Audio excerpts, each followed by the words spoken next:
ইসলামের প্রথম যুদ্ধ বদরের যুদ্ধ, মুসলমানরা বিজয় কিসের কারণে হয়েছে? ইমানের পাওয়ারে। প্রত্যেকটা যুদ্ধ ইমানের পাওয়ারে। ইমান মজবুত থাকলে সাহায্য কার আসে? আল্লাহ পাকের সাহায্য আপনার আসবে। আল্লাহ পাকের সাহায্য আপনারা আমার উপরে আসবে। ইমানের দুর্বলতার কারণে আমরা মুসলমানরা পদে পদে ক্ষতিগ্রস্ত হই, অপদস্থ, লাঞ্ছিত, ব্যঞ্জিত হই। একমাত্র ইমানের ঘাটতির কারণে, ইমানের কমতির কারণে এগুলা হয়। যাই হোক, ধর্ম নিরপেক্ষ বুঝছেন তো? এক নম্বরটা হলে দুইটা কথা বলছি। একটা হলো যার যার ধর্ম শেষে পালন করবে, তোমারটা তুমি করো, আমারটা আমি করি, কোনো অসুবিধা নাই। কিন্তু না, হিন্দুদেরটাও সঠিক ধর্ম, বৌদ্ধদেরটাও সঠিক ধর্ম, অন্যদেরটাও সঠিক ধর্ম, আমারটাও ঠিক আছে, না না চলবে না। এরকম চিন্তা ভাবনা থাকলে ইমান চলে যাবে। আল্লাহ পাক আমাদের বুঝবার তৌফিক দান করেন।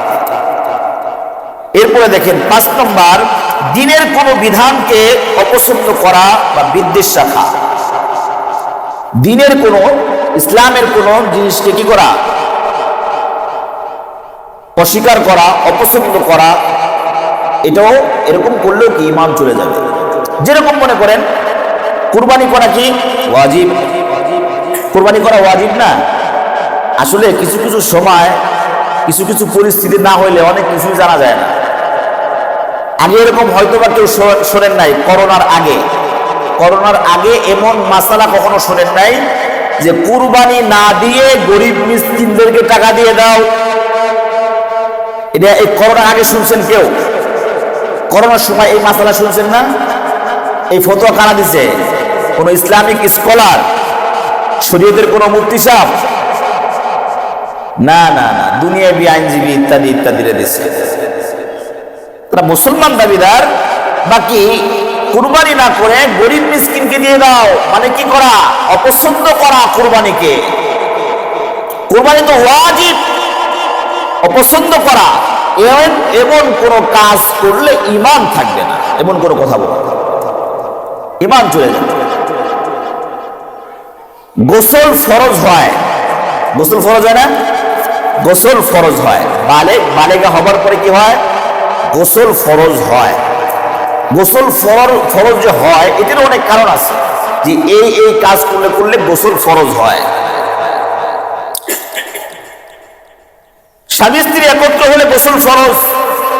বিস্তারিত সবকিছু বলা যাবে না, কিছু কিছু অল্প বললে বেশি বুঝে নিতে হবে। এখন শীতের রাত, গোসল ফরজ হয়ে গেছে, মানে রাতের প্রথম দিকে। মাসালা হলো যেহেতু প্রথম দিকে, তাহলে তুমি ওযুটা করে নাও, যেখানে যেখানে নাপাকি লেগে আছে এগুলা পরিষ্কার করো, সুন্দর করে ওযু করে ঘুমাও।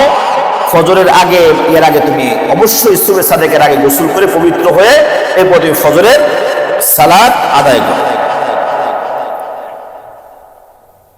এখন আরে গোসল কি লেগে ফরজ? গোসলটা যদি ফরজ না হইতো, এত শীতের মধ্যে গোসল করা যায়? অপছন্দ করা, এটা কি করা? অপছন্দ করা। এই যে অপছন্দ করার সাথে সাথেই আপনার ঈমান চলে যাবে। কিন্তু এটা ফরজ গোসল না, আসলে শীত, কষ্ট হইতেছে, পারতেছি না, ভিন্ন মাসালা।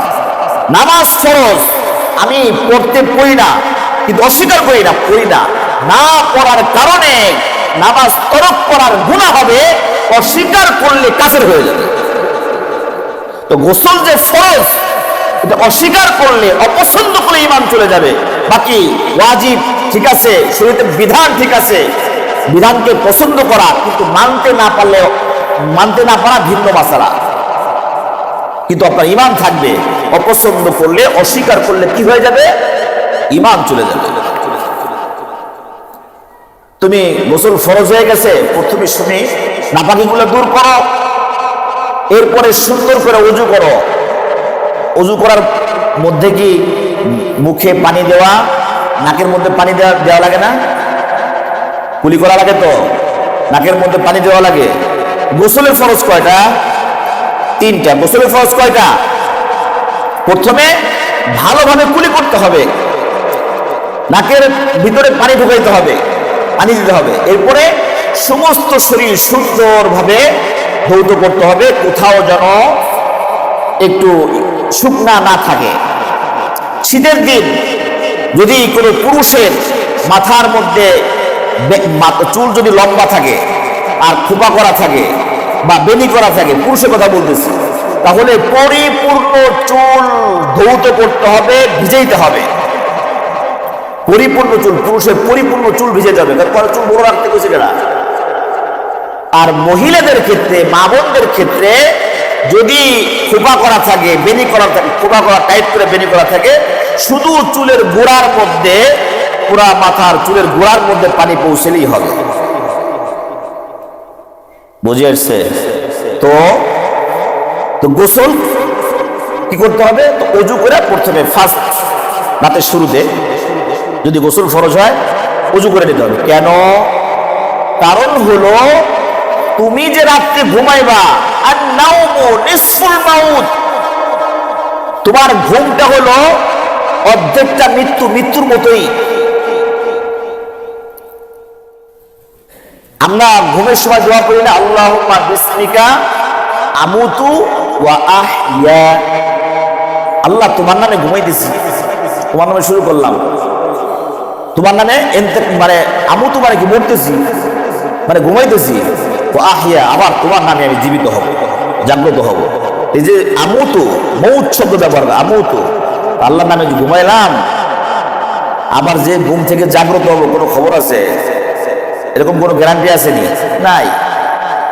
আল্লাহ পাক মাফ করেন, তোমার গোসল ফরজ হয়ে গেছে, তুমি অজুও করো নাই, তুমি নাকে মুখে পানিও দাও নাই, ঘুমাইয়াছিলা, এই ঘুমের মধ্যে তোমার ইন্তেকাল হয়ে গেছে, মানুষ কেউ জানবে না, অথবা জানলেও তোমাকে কুলি করাবে না, নাকের মধ্যে কেউ পানি দিবে না, তোমাকে সাদা মাথা গোসল করায় দাফন করা হবে।